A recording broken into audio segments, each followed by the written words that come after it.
তোমরা কি ভুরু তুলতে পারো? তো আজকে তোমাদেরকে ভুরু তোলা শেখাবো। তো দেখো, প্রথমে এরকম একটা সুতো নেবে। আমার কাছে ভুরু তোলার সুতোটা শেষ হয়ে গেছে, তার জন্য আমি আর দেখাতে পারছি না ওই সুতো দিয়ে। এই সুতো দিয়েই আমি বিয়ের আগের থেকেই তুলে আসছি, তাই এটা দিয়েই তোমাদেরকে দেখাবো। তো দেখো, প্রথমে এই সুতোটা নেব, আর এই যে সুতোটা আমি এই আলমারিতে বেঁধে নেব। তো আলমারিতে বাঁধার পরে এই যে সেম এরকম একটা আছে ওপাশে, পরে দেখিয়ে দিচ্ছি তোমাদেরকে। আর প্রথমে দেখো, এই সুতোটা লম্বা করে এইভাবে নেবে, আর এই দুই আঙুল দিয়ে এইভাবে প্যাঁচ দেবে। তো 1 2 3 4 5 6, এই যে 6টা প্যাঁচ দিয়ে নিয়েছি। আর এই যে সুতোটা একটু কম করে নেবে। এই কম করার পরে দেখো, এই যে হাতটা আমরা কাস্টমারকে যখন তুলি এইভাবে ঘুরিয়ে তুলি, তো এইভাবে তুলবো না, আমি হাতটা এই যে ঘুরিয়ে নিলাম। তো আমার সুবিধা মতো, কারণ আমি নিজে তুলবো, তাই আমার সুবিধা মতো আমি এই যে নিয়ে নিচ্ছি। এবার দেখো কি করব, এই যে সুতোটা আছে এটা আর একটু ছোটো করে এই যে নিলাম আমার সুবিধা মতো। তারপর দেখো, এই যে ফাঁকাটা আছে, এই ফাঁকাটা দিয়েই আমি ভুরু তুলবো। তো চলো, এই যে প্রথমে দেখো এইভাবে টান দেব। তো এইভাবে করে ভুরু তুলতে হবে।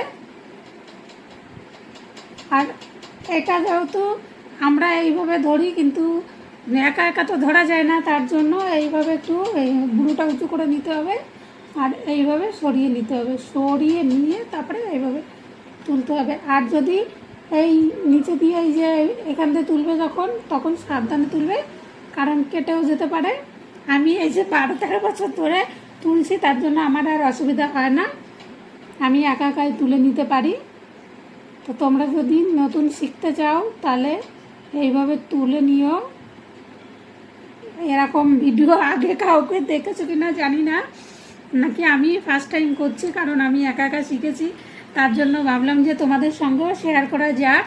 তো এইভাবে তো তুলে নেব।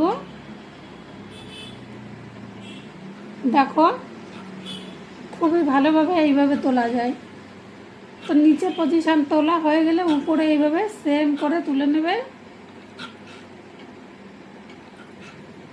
তারপর এইভাবে কপালটা ভালো করে পরিষ্কার করে নেবে। তো তোমরা যদি চাও এইভাবে তুলতে পারো, খুবই ইজি। আর এই মাঝখানে তোলার সময় একবার এইদিকে করে এইভাবে তুলে নেবে। তো দেখো, এই যে আগাটা কাটবে, প্রথমে মাথাটা এরকম করবে। এরকম করে, আমাদের যেহেতু পার্লারে গেলে মাথাটা এরকম থাকে, তাই এরকম করে নিতে হবে। এরকম করে নিয়ে এইভাবে আগাটা কেটে দিতে হবে।